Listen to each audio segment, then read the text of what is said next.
Yes, there's an elderly black man causing trouble in my store. He's acting suspicious, and I think he's trying to steal something. I need someone here immediately." The white manager held her phone tightly as she spoke to the police, staring down at the distinguished 78-year-old man, Robert Washington, who was simply trying to buy a beautiful dress for his beloved granddaughter's sweet 16 party. Robert stood there in shock, clutching his carefully saved pension money, watching this woman lie to the authorities about him with zero remorse. Suddenly, the alarms began wailing throughout the shopping center. Emergency lights bathed the store in flashing red as shoppers rushed toward the exits. In the midst of this chaos stood Robert, frozen as the approaching sirens grew louder outside. But here's what Linda Mitchell didn't know. She had no idea who she was messing with. She thought she was dealing with just another old black man she could intimidate and humiliate. But she was dead wrong. Before we start the story, if you stand against discrimination, hit the subscribe button, type yes, and where you're watching from in the comments. You will definitely get a heartwarming reply from us. Robert Washington, the distinguished elderly gentleman, had been raised in the segregated South, where he learned about dignity and perseverance the hard way. Robert's granddaughter, Zoe, was turning 16 in just 3 days. And this incredible grandfather had been planning the perfect surprise for months. He'd been saving every penny from his pension, $800. That might not sound like much to some people, but for a 78-year-old living on a fixed income, that was a fortune earned through careful budgeting and sacrifice. Robert had researched the perfect dress online for weeks. He knew exactly what he wanted. Something elegant and age-appropriate that would make his precious granddaughter feel like a princess on her special day. And he decided to do something he'd never done before. Shop at Elegance Boutique all by himself. He wanted this to be his gift, his surprise, his way of showing Zoe how much he loved her and how proud he was of the young woman she was becoming.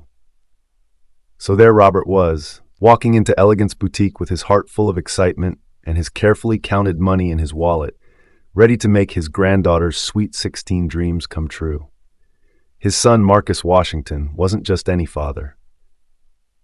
At 52 years old, he was the CEO and owner of Premier Retail Corporation, a multi-billion-dollar company that he built from absolutely nothing. Premier Retail Corporation owned Elegance Boutique. The very store where Robert was shopping belonged to his own son. Linda Mitchell, 43 years old, was the store manager at Elegance Boutique for 8 years and absolutely convinced that she was the guardian of the store's upscale reputation. Linda saw herself as a gatekeeper, deciding who belonged in her boutique and who didn't. She'd perfected the art of disguising her deep-seated prejudices as store policy, always finding professional-sounding reasons for treating certain customers differently.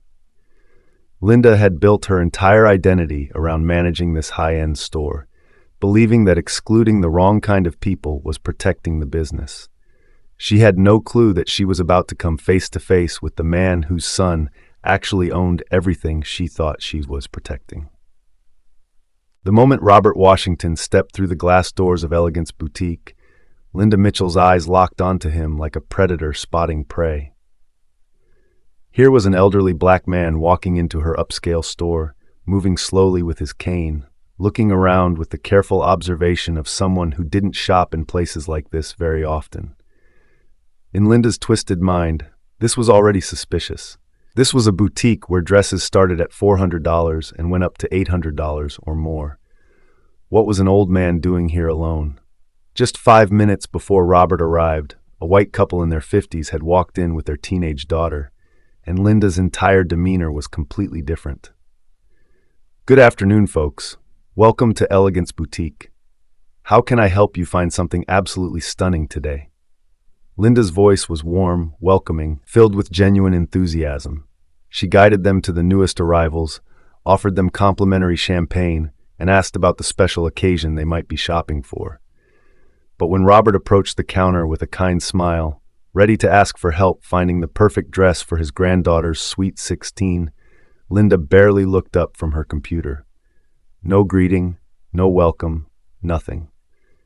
Robert stood there for a full minute, waiting patiently like the gentleman he was, before finally saying, "Excuse me, ma'am. I'm looking for a dress for my granddaughter's birthday party."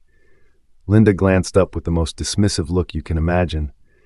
"Dresses are over there," she said coldly, pointing vaguely toward the back of the store without even making eye contact. No offer to help, no questions about what Robert was looking for, no attempt at customer service whatsoever. Robert felt the chill immediately, but he'd lived through the Jim Crow era and had learned to give people the benefit of the doubt. Maybe the woman was just having a bad day. Maybe she was busy. So Robert smiled and said, "Thank you, ma'am." Walking toward the dress section with his head held high, determined not to let anyone's attitude ruin his special mission. Jessica, the sales associate, watched this interaction from across the store and felt that familiar sick feeling in her stomach. She'd seen Linda do this before, treat certain customers like they didn't belong while rolling out the red carpet for others. Jessica wanted to help Robert, wanted to be the kind and welcoming presence this sweet elderly man deserved, but she was terrified. Linda had made it clear that employees who didn't follow her lead would find themselves looking for new jobs. Robert began browsing the dress selection. And let me tell you, this gentleman was more careful and respectful than most customers would be. He gently examined the fabrics with his weathered hands, studied the price tags through his reading glasses, and handled each dress like it was made of precious silk. He was looking for something special, something that would make his granddaughter feel beautiful and loved on her 16th birthday.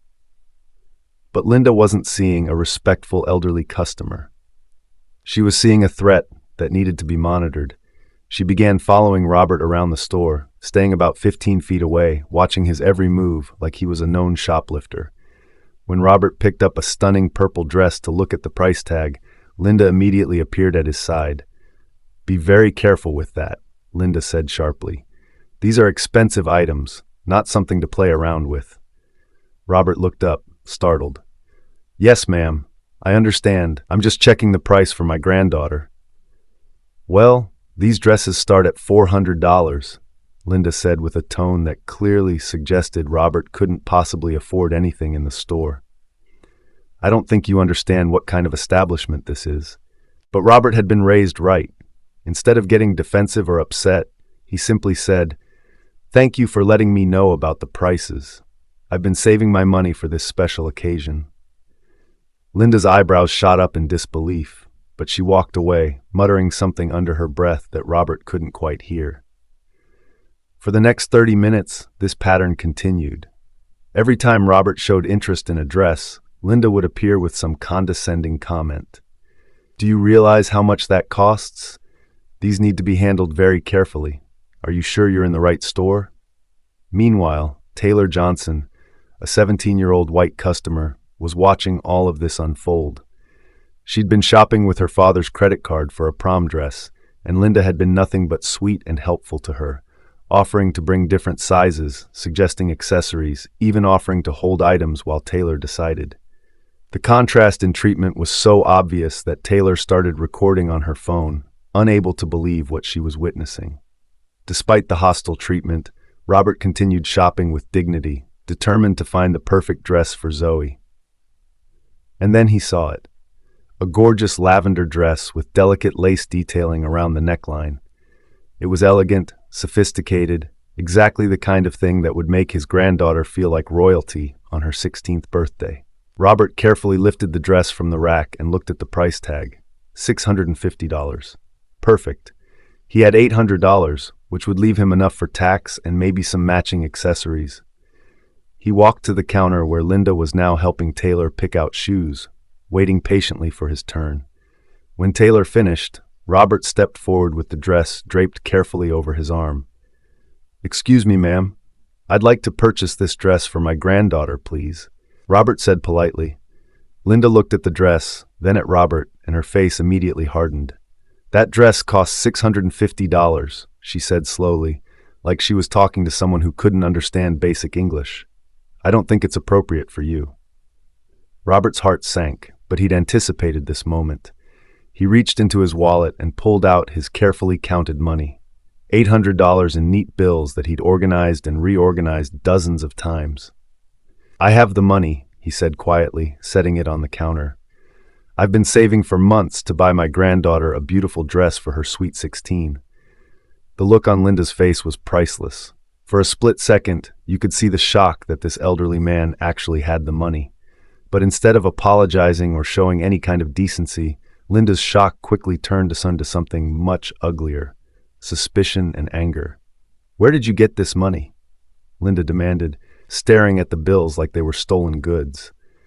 Robert was confused by the question. "I saved it from my pension, ma'am." But Linda wasn't buying it. In her twisted mind, there was no way this old black man could legitimately have $800. "I don't believe you," she said flatly. "No one your age has that kind of money just lying around unless something illegal is going on." Robert's eyes filled with tears of frustration, but he tried one more time. "Ma'am, I promise you, this is my money. I can show you my bank statements. I can call my son if you need someone to verify." "No," Linda cut him off. "I don't want to hear your stories. Put that dress back and leave my store." That's when Robert realized what was really happening. This wasn't about money or store policy. This was about the color of his skin. This woman had decided he didn't belong here the moment he walked through the door. And nothing Robert said or did was going to change her mind. But Robert was his son's father, and he wasn't going to be bullied into leaving without standing up for himself. "I'd like to speak to your manager," he said quietly. Linda laughed. Actually laughed. "I am the manager, old man, and I'm telling you to leave."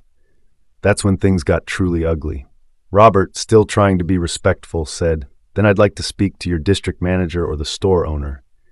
Linda's face turned red with rage. How dare this old man challenge her authority? How dare he not just shuffle away in shame like she expected? "You're not speaking to anyone," Linda snarled. "In fact, I think you're trying to cause trouble. I think you came in here to steal, and I think you're concealing items." Robert's mouth dropped open. "What? I'm not concealing anything. You can search my pockets if you want." "I saw you put something in your jacket pocket," Linda lied, her voice getting louder. "I've been watching you, and you've been acting suspicious since you walked in here." The entire store went silent. Other customers turned to stare. Jessica Rodriguez felt like she was going to be sick. Taylor Johnson held up her phone, recording everything, unable to believe what she was witnessing. Robert was shaking now, tears of humiliation streaming down his weathered face. "I didn't take anything, ma'am. Please, just let me call my son." But Linda was on a power trip now, feeling like she was finally in complete control. "No phone calls. You're a thief, and I'm calling the police." And that's exactly what she did. Linda Mitchell picked up the phone and dialed 911. Staring Robert down with pure hatred in her eyes. "Yes, this is Linda Mitchell, manager at Elegance Boutique on Madison Avenue. I have an elderly black male here attempting theft. He's been concealing items and becoming aggressive when confronted. I need immediate police assistance." Robert tried to pull out his phone to call his son, but Linda screamed at him to put it away. "No phone calls. Sit down and wait for the police." If you believe Linda was wrong to call the cops on Robert, type justice in the comments and tell us what you would have done to Linda if you were Robert's son. Don't forget to subscribe so you don't miss out on stories like this. 35 miles across town, Marcus Washington was sitting in the most important merger meeting of the decade. The boardroom at Premier Retail Corporation headquarters was filled with executives, lawyers, and investors discussing a $2 billion acquisition that would create thousands of jobs across 5 states. Marcus, impeccably dressed in a navy blue power suit, was leading the negotiation with the kind of calm authority that had built his empire from nothing. Sitting directly across from him was Victoria Sterling, the biggest investor in the company, and a woman who'd made it clear she thought a black man couldn't run a retail empire. She'd been questioning every decision Marcus made for years, looking for any sign of weakness she could exploit to push him out of his own company. "As you can see from these projections," Marcus was saying, pointing to the massive screen behind him, "our fourth quarter profits exceeded expectations by 23%, and customer satisfaction scores are at an all-time high across all our retail locations." Victoria leaned forward with that condescending smile he'd grown to hate. "That's impressive, Marcus, but I have concerns about your management style. Some of our store managers have been reporting issues with your, let's call them progressive policies regarding customer service. Marcus's jaw tightened slightly, but he maintained his composure. Could you be more specific, Victoria? The room went quiet. Everyone knew Victoria was trying to bait Marcus into an emotional response that she could use against him later. Marcus was about to deliver a response that would put her in her place when his assistant, David Chen, knocked on the boardroom door. David had worked for Marcus for 12 years and had strict instructions never to interrupt merger meetings unless someone was literally dying. The look on David's face made Marcus's blood run cold. "Sir," David whispered urgently, "there's an emergency call about your father." Marcus's phone was on silent, face down on the mahogany table as company policy demanded during merger meetings. He grabbed it and saw 23 missed calls and 15 text messages. The most recent text sent just 2 minutes ago made his heart stop. "Son, please help me. They're arresting me and I didn't do anything wrong. I'm at Elegance Boutique. Please come." The transformation was instantaneous and terrifying. The composed CEO disappeared, replaced by a son whose father was in mortal danger. Marcus shot up from his chair so fast it nearly toppled over, his face shifting from professional calm to barely contained fury. "This meeting is adjourned," he announced, his voice cutting through the room like a knife. "Emergency family situation." Victoria Sterling saw her opportunity. "Marcus, you can't just leave in the middle of the most important negotiation of the year. This is exactly the kind of unprofessional behavior I've been talking about." Marcus turned on her with eyes that could have melted steel. "Victoria, my 78-year-old father is in police custody. If you have a problem with me prioritizing my father's safety over your investment concerns, you can take it up with the board of directors." "Oh, wait, that's me." He grabbed his keys and briefcase, his hands already shaking with adrenaline. "David, clear my schedule for the rest of the day. Get Attorney Johnson on the phone immediately and call Dr. Patricia Wilson. If my father has been traumatized, I want our family doctor on standby." The board members sat in stunned silence as Marcus Washington, the man who never lost his composure, never showed vulnerability, headed for the door. Victoria Sterling was already pulling out her phone, probably to call other investors and spread rumors about Marcus's instability. Marcus's Italian leather shoes clicked against the marble floor of the lobby as he speed dialed his father's number. Straight to voicemail. He tried again. Voicemail. His hands were shaking as he pressed the elevator button, his mind racing through every possible scenario. In the parking garage, Marcus climbed into his black Bentley and immediately called his lawyer. "Johnson, my father's been arrested at Elegance Boutique. I don't know what the hell is going on, but I need you there now." Attorney Johnson had been Marcus's lawyer for 15 years, helping him navigate everything from business deals to discrimination lawsuits. "Arrested? Your father? What for?" His voice was incredulous. He'd known Robert since Marcus started the company. The idea of him being in trouble with the law was absurd. "I don't know," Marcus said, tearing out of the parking garage. "But I'm about to find out, and somebody is going to pay for this." As he raced through downtown traffic, Marcus made another call. "Chief Rodriguez, it's Marcus Washington. My father's been arrested at one of my stores, and I need answers now." Chief Rodriguez had been police chief for 10 years, and Marcus had been one of the department's biggest supporters. He donated millions to police community programs, funded new equipment, and even helped establish a scholarship program for officers' children.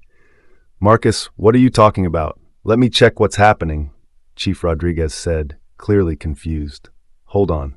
Marcus could hear him typing frantically in the background. "I'm showing a shoplifting call at Elegance Boutique on Madison Avenue." Officer Thompson responded. "Chief, my father texted me from police custody. He's 78 years old. He's never even gotten a speeding ticket. And somebody thought it was appropriate to put him in handcuffs for shopping. Find out what the hell happened and fix it." Meanwhile, across town, the news was starting to spread through Marcus's network. David had called Dr. Patricia Wilson, the family doctor who'd been treating Robert for years. "David, what exactly happened?" Dr. Wilson asked, already grabbing her medical bag to head to the boutique. "We don't know details yet, But Mr. Washington was arrested for allegedly shoplifting. Marcus is beside himself. I've never seen him like this. Dr. Wilson had known Marcus for 8 years and had watched him handle everything from business crises to death threats with unshakable composure. If Marcus was falling apart, the situation was worse than anyone realized. Back at Elegance Boutique, the situation was becoming a spectacle. Word had spread through social media about an elderly black man being arrested at the upscale store, and people were starting to gather outside. Some were taking pictures and videos. Others were asking questions about what had happened. Inside the store, Jessica Rodriguez was having a complete breakdown. She'd watched Linda Mitchell destroy an elderly man's dignity, and she'd done nothing to stop it. She kept thinking about her own grandfather, who'd passed away the previous year, and how she'd feel if someone treated him the way Linda had treated Robert. Jessica's hands were shaking as she called her husband, Carlos. "Honey, something terrible happened at work today. I should have done something. I should have stopped it." Carlos Rodriguez had been a civil rights lawyer for 20 years. He'd seen the damage that racial profiling could do to people, especially elderly individuals who grew up during segregation. "Jessica, where is this man now?" "He's outside in a police car. His son is on the way." "But Carlos, what if they take him to jail? What if this traumatizes him? He's somebody's grandfather." Outside the store, Officer Thompson was getting increasingly uncomfortable with the situation. Robert Washington didn't fit the profile of any shoplifter he'd ever arrested. He was polite, articulate, and genuinely seemed confused about why he was in trouble. Plus, the store manager's story had some inconsistencies. "Mr. Washington," Officer Thompson said gently, "can you tell me exactly what happened in the store?" Robert wiped his tears and tried to compose himself. "I came to buy a dress for my granddaughter's Sweet 16 party. I've been saving money for months. The lady was hostile to me from the moment I walked in, following me around and making comments about whether I belonged there. When I showed her I had money to buy a dress, she got angry and accused me of stealing." "Did you take anything from the store?" "No, sir. I swear I didn't. I was just looking at dresses for my granddaughter. I even offered to let her search my pockets." Officer Thompson was starting to think he'd made a mistake. He'd responded to what he thought was a clear-cut shoplifting case, but this felt more like a misunderstanding that had spiraled out of control. That's when his radio crackled to life. "Unit 23, this is Chief Rodriguez. I need you to call me immediately regarding the elderly gentleman in custody." Officer Thompson's stomach dropped. Chief Rodriguez never got directly involved in routine shoplifting cases. Something was very wrong. He stepped away from the patrol car and called the chief. "Chief, this is Thompson. You wanted me to call about the shoplifting case." "Thompson, what the hell is going on over there? I just got a call from Marcus Washington claiming we arrested his father for shopping." "Marcus Washington, Chief? I don't understand." "Marcus Washington, CEO of Premier Retail Corporation, major police department supporter, personal friend of the mayor. Thompson, tell me you didn't arrest this man's father without absolute proof of a crime." Officer Thompson felt like the ground was shifting beneath his feet. "Chief, the store manager said she witnessed the gentleman shoplifting. She seemed credible." "Thompson, Marcus Washington is one of the most powerful men in this city. If his father was wrongfully arrested, this is going to be a nightmare for all of us. What evidence do you actually have?" "Well, sir, the store manager said she saw the gentleman concealing items, but the gentleman denies it, and he seems genuinely confused about why he's in trouble." "Jesus Christ, Thompson, do you have any physical evidence? Did you find stolen merchandise?" "No, sir, we haven't searched him yet. I was waiting for backup to arrive." "Don't search him. Don't do anything else until I get there. And Thompson, start praying you didn't just destroy your career." The line went dead, and Officer Thompson felt sick to his stomach. He looked back at Robert, who was sitting in his patrol car looking like the dignified gentleman he was, and realized he might have made the biggest mistake of his professional life. Meanwhile, Marcus's Bentley was weaving through traffic at dangerous speeds. He'd called his brother Jerome, a federal prosecutor, and his sister-in-law Angela, who worked for the ACLU. "Jerome, they arrested Dad. Some racist store manager had my father put in handcuffs for shopping."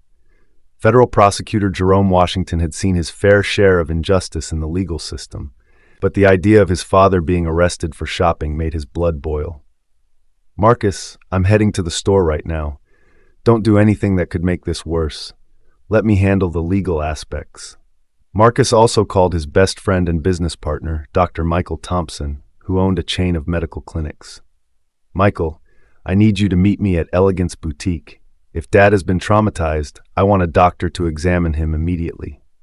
Dr. Thompson had been Marcus's best friend since college and was Robert's honorary son. "I'm already in my car, Marcus.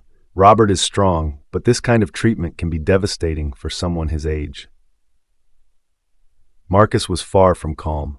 He was a man who had clawed his way up from the projects, who had faced down racist investors and discriminatory business practices, who had built an empire while proving that a black man could succeed in corporate America. He had never felt helpless in his adult life, but the thought of his father scared and alone was breaking his heart. As he raced through the city, Marcus's phone kept ringing. News of the arrest was spreading through his network of friends, colleagues, and business associates. Everyone who knew Robert was shocked. This was a man who volunteered at veterans' hospitals and mentored young entrepreneurs. The idea of him being in trouble with the law was incomprehensible. David, his assistant, called with updates. "Mr. Washington, I've been monitoring social media. There are already posts about your father's arrest spreading online. Some people are calling for boycotts of Elegance Boutique." "Let them boycott," Marcus said grimly. "After what they did to my father, I might shut that store down permanently." Back at the boutique, the crowd outside was growing larger. Someone had called the local news, and reporters were starting to arrive. Linda Mitchell was beginning to realize that her routine shoplifting arrest was turning into something much bigger. Jessica Rodriguez finally found her courage. She approached one of the reporters, a young woman named Maria Santos from Channel 9 News. "Excuse me," Jessica said quietly. "I work in the store. I saw everything that happened, and that elderly gentleman didn't do anything wrong." Maria Santos's eyes lit up. An employee witness could blow this story wide open. "Are you willing to go on camera?" Jessica thought about her own grandfather, about the world she wanted her children to grow up in. "Yes. People need to know the truth about what happened here." Meanwhile, Dr. Patricia Wilson had arrived at the scene. She immediately went to the patrol car where Robert was sitting and identified herself to Officer Thompson. "Officer Thompson, I'm Dr. Patricia Wilson, Mr. Washington's family physician. I need to check on his condition immediately." Officer Thompson, already nervous about the situation, wasn't sure what to do. "Ma'am, I'm going to need to verify your credentials." That's when the sound of screeching tires cut through the afternoon air like a warning siren. Marcus Washington's Bentley came to an abrupt halt in front of Elegance Boutique, the kind of aggressive parking that made everyone on the sidewalk stop and stare. The engine was still running when the driver's door flew open, and Marcus emerged like a force of nature. He stood 6'2" in his custom Italian suit, his presence commanding immediate attention. His salt and pepper beard was perfectly groomed, his gold watch caught the afternoon light, and his eyes held the kind of authority that comes from building an empire with your bare hands. Every step he took toward that patrol car radiated barely controlled fury. His handmade leather shoes clicked against the pavement like a countdown to Judgment Day. People on the sidewalk instinctively moved out of his way, sensing that this man was not someone you wanted to cross. Right behind him, a second car pulled up. Federal prosecutor Jerome Washington stepped out, his credentials visible, followed by Dr. Michael Thompson carrying a medical bag. Linda Mitchell watched this convoy of powerful people with growing confusion and terror. She'd never seen the owner of Premier Retail Corporation in person, and she had no idea that the man striding toward her was about to destroy her entire world. Officer Thompson looked up from the patrol car and felt a strange sense of dread. There was something about this man's approach that made him pause. He walked with the confidence of someone who owned everything in sight, someone who expected to be listened to and obeyed without question. When Marcus was about 15 feet away from the patrol car, he opened his mouth and his voice cut through everything like a blade. "Stop. Get those handcuffs off my father right now. The authority in his voice was so commanding that Officer Thompson actually took a step back. Robert's head snapped up, tears of relief streaming down his weathered face. Son, thank God you're here. Dr. Wilson immediately went to Robert's side. Mr. Washington, it's okay. Marcus is here now.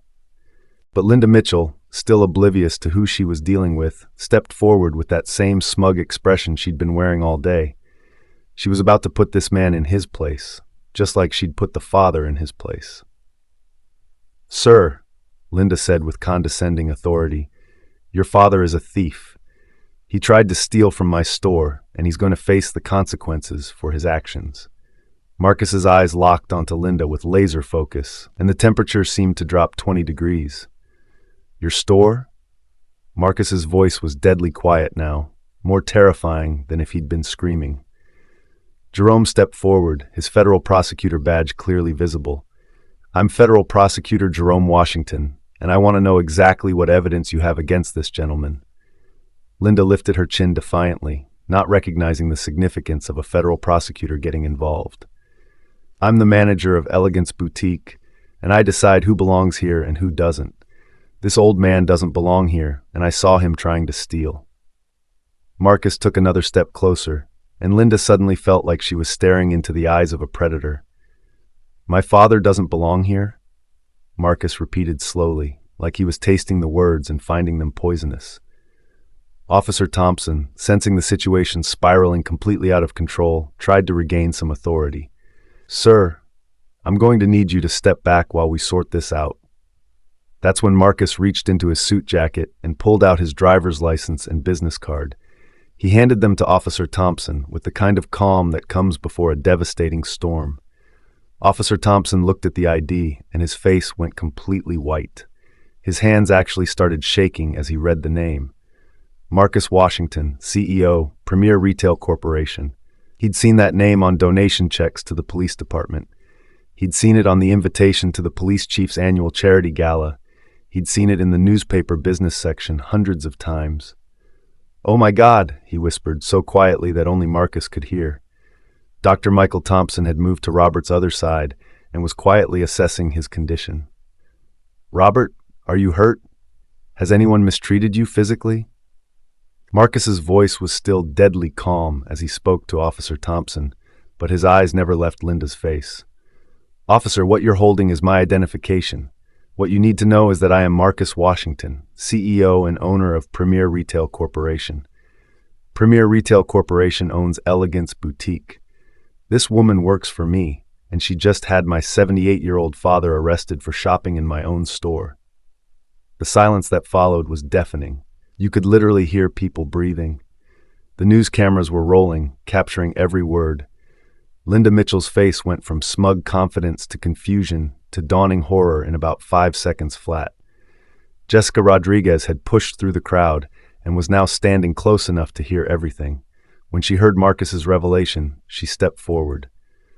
Mr. Washington, Jessica said, her voice shaking. I'm Jessica Rodriguez. I work in your store. I saw everything that happened, and your father didn't do anything wrong. I have it recorded on my phone. Linda Mitchell was starting to hyperventilate. That's not possible, she stammered, but her voice was already shaking. The company is mine, Marcus said, finally turning his full attention to Linda. Every store, every employee, every policy, every decision. Mine. And you, Linda Mitchell, just made the biggest mistake of your pathetic little life. Linda's legs actually gave out a little. She grabbed onto a nearby display for support as the reality crashed down on her like a tsunami. She'd called the police on the owner's father. She'd humiliated and traumatized the father of the man who could end not just her career, but her entire future in retail. Jerome was taking notes on everything he was witnessing.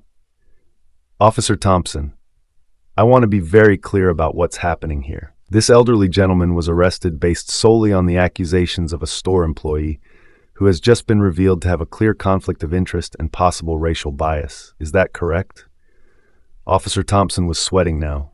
Your Honor, I responded to a shoplifting call. The store manager said she witnessed a theft in progress. Did you find any stolen merchandise on the gentleman? No, sir. We haven't searched him yet. Did you review any security footage? The manager said the cameras weren't working in that section. Dr. Wilson looked up from her examination of Robert. This gentleman shows clear signs of trauma and distress. His blood pressure is elevated. He's showing symptoms of an anxiety attack, and he's been emotionally distressed for over an hour. Officer, keeping an elderly man in handcuffs based on such flimsy evidence could constitute elder abuse. Marcus walked over to Robert, who was still in handcuffs, and gently touched his father's shoulder. "Dad, are you okay? Did anyone hurt you?" Robert nodded through his tears. "Son, I didn't do anything wrong. I just wanted to buy Zoe a beautiful dress for her birthday with my own money." Marcus's heart broke and rebuilt itself with steel. In that moment, he turned back to Officer Thompson with eyes that could melt iron. "Officer, you have exactly 10 seconds to remove those handcuffs from my father before this becomes a federal civil rights case." Officer Thompson didn't need to be told twice. His hands were shaking so badly he could barely work the key, but he got those handcuffs off Robert in record time. The moment Robert was free, he embraced his son, tears streaming down both their faces. Marcus held his father tight, whispering reassurances, while his eyes promised vengeance on everyone who had caused this pain. Dr. Thompson immediately began a more thorough medical examination. "Marcus, I need to take your father to the hospital for a full evaluation. The stress of this situation could have serious cardiovascular and psychological effects at his age." But before they could leave, Marcus had one more piece of business to handle.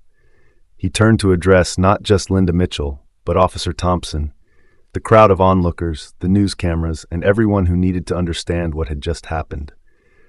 "Linda Mitchell, you are terminated immediately. You are banned from all Premier Retail Corporation properties. Security will escort you from the premises, and you will never work in retail again if I have anything to say about it."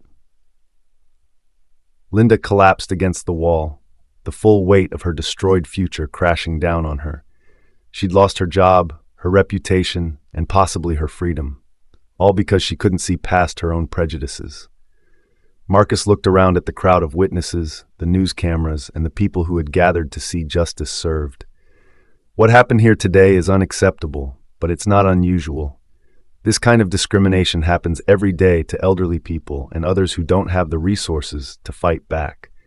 Marcus's voice carried across the street as news cameras captured every word. "My father, Robert Washington, is a veteran, a grandfather, and one of the most decent men I've ever known. Today, he was humiliated and arrested for the crime of shopping while black in a store that I own." The crowd murmured in shock and anger. Several people began recording with their phones, ensuring this moment would be preserved forever. "Officer Thompson," Marcus continued, his voice now carrying the weight of authority that had built a billion-dollar empire, "I want a full investigation into how this arrest was handled. My attorney will be filing complaints with your department, and will be pursuing every legal avenue available to ensure this never happens to another family." Chief Rodriguez's patrol car screeched to a halt at that moment. He stepped out, took one look at the scene, the news cameras, the crowd, Marcus Washington standing protectively next to his father, and knew his department was about to face the biggest crisis of his career. "Mr. Washington," Chief Rodriguez approached carefully, "I came as soon as I heard. I am deeply sorry about what happened to your father." Marcus's eyes never left the chief's face. "Sorry isn't enough, Chief. Your officer arrested my elderly father based on the lies of a racist store manager. No evidence, no stolen merchandise, no probable cause. Just the word of a woman who decided my father didn't belong in an upscale store." Linda Mitchell, still leaning against the wall in shock, finally found her voice. I didn't know. I thought he was." "You thought what?" Marcus turned on her with controlled fury. "You thought an elderly black man couldn't possibly afford to shop in your store? You thought he was automatically suspicious because of the color of his skin? You thought you could destroy my father's dignity and face no consequences?" Robert, now free from handcuffs and supported by Dr. Thompson, looked at Linda with sadness rather than anger. "Young lady," he said quietly, "I fought for this country in Vietnam. I raised 3 children, including a son who built a business empire from nothing. I've been married to the same woman for 52 years, and I volunteer at the Children's Hospital every week. All I wanted today was to buy my granddaughter a dress for her birthday." The profound dignity in Robert's voice made several people in the crowd wipe away tears. Even some of the police officers looked ashamed. Jessica Rodriguez stepped forward, her phone in hand. "Mr. Washington, I recorded everything that happened in the store. Your father was nothing but polite and respectful. Ms. Mitchell treated him terribly from the moment he walked in." Marcus took Jessica's phone and quickly reviewed the footage. What he saw made his jaw clench with renewed anger. The video clearly showed Linda following Robert around the store, making disparaging comments, and then lying to the police about witnessing theft. "Jessica," Marcus said, "thank you for having the courage to document this. You've probably saved your job and helped us prevent this from happening to other customers." He turned to address the growing crowd and news cameras. "This incident represents everything that's wrong with how we treat elderly people and people of color in this country. But it also shows that when we stand together, when we demand accountability, justice can prevail." Jerome Washington stepped forward with his federal prosecutor credentials. "I'm announcing that our office will be investigating this incident for potential civil rights violations. Store policies that discriminate based on race or age will not be tolerated." Dr. Thompson finished his examination of Robert. "Marcus, your father is stable, but I strongly recommend we get him to the hospital for a complete evaluation. The stress of this ordeal could have lasting effects." As the ambulance arrived to transport Robert as a precautionary measure, Marcus made one final announcement to the crowd and cameras. "Effective immediately, Premier Retail Corporation is implementing new training programs for all employees on unconscious bias and customer service equality. We're also establishing a customer advocacy program so that no one else has to endure what my father went through today." He paused, looking directly into the news cameras. "And to Linda Mitchell, your actions today didn't just cost you your job. They exposed the ugly reality of discrimination that still exists in our society. I hope you learn from this experience and become a better person." Linda Mitchell was escorted from the premises by security, her head hanging in shame, knowing her reputation was destroyed forever. The story of Robert Washington's arrest and vindication had become national news, sparking conversations about racial profiling and age discrimination across the country. Premier Retail Corporation had implemented comprehensive bias training programs that became a model for other companies. Jessica Rodriguez was promoted to assistant manager at Elegance Boutique, which was renamed Dignity Designs, a name suggested by Robert himself. The store now featured a memorial wall honoring customers who had faced discrimination, with Robert's photo prominently displayed as a symbol of resilience and dignity. Officer Thompson received additional training on implicit bias and became an advocate within the police department for better protocols when dealing with elderly citizens and potential discrimination cases. Linda Mitchell faced multiple lawsuits and struggled to find employment anywhere in retail. She eventually enrolled in diversity training courses and began volunteering at senior centers, slowly learning to confront her own prejudices. Marcus Washington's company profits soared as customers supported businesses that took a strong stand against discrimination. But more importantly, he had protected his father's dignity and created lasting change. 3 months after the incident, Zoe Washington celebrated her sweet 16th birthday party wearing the beautiful lavender dress that Robert had originally tried to purchase. Marcus had gone back to the store the day after the incident and bought not only that dress, but several others, donating them to young women who couldn't afford formal wear. At the party, surrounded by family and friends, Robert gave a speech that moved everyone to tears. "This dress represents more than just a birthday gift," he said, his arm around his granddaughter. "It represents the power of standing up for what's right, the importance of dignity, and the love of a family that will always fight for each other." Marcus stood with his father, both men understanding that while the incident had been traumatic, it had also strengthened their bond and created positive change that would benefit countless others. The story of Robert Washington became a powerful reminder that discrimination still exists, But when people of conscience stand together and demand justice, even the most painful experiences can lead to meaningful change. As Robert often said in the interviews that followed, "I didn't choose to become a symbol of this fight, but I'm grateful that my experience can help others avoid the same pain." The lavender dress hung in Zoe's closet as a reminder that love, dignity, and justice can triumph over prejudice, and that sometimes the most powerful victories come from the most unexpected battles. If you love the story, don't forget to like, subscribe, comment, and share to people around you. See you in my next video.